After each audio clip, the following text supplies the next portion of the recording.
À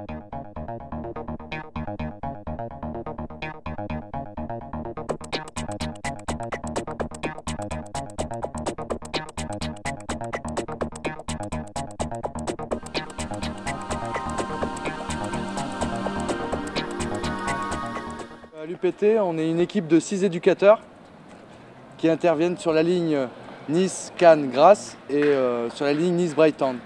Donc une partie du public avec lequel on travaille est scolarisée, une autre partie est en recherche d'emploi ou de formation. On travaille aussi avec des jeunes qui ont des soucis pour trouver un logement.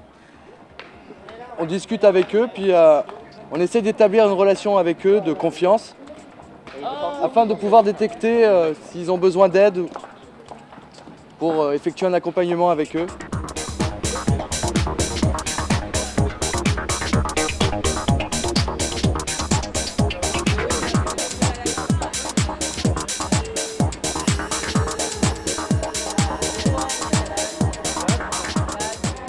Depuis 2-3 ans, je parcours le littoral à bord des trains, dans les gares et je vais à la rencontre des jeunes.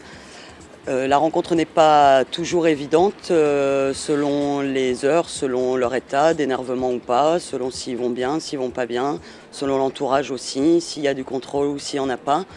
La plupart du temps, on essaye d'entrer en contact sous le ton un peu de la plaisanterie, toujours avec le sourire et avec une ouverture d'esprit.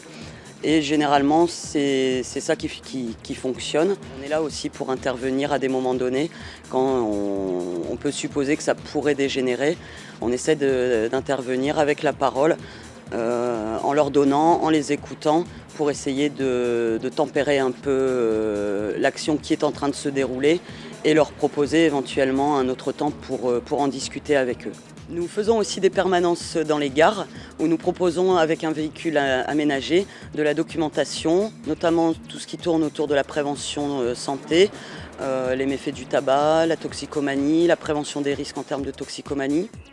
Et ces permanences sont un peu comme des rituels, c'est le même jour, aux mêmes heures, ça permet aux jeunes de nous identifier et aussi d'être sûrs de nous trouver à un endroit s'ils ont besoin d'informations ou simplement de parler.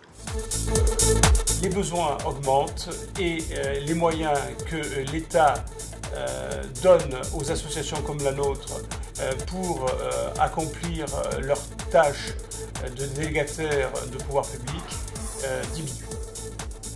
Or, tout nouveau projet suppose un apport conséquent de la part de son promoteur.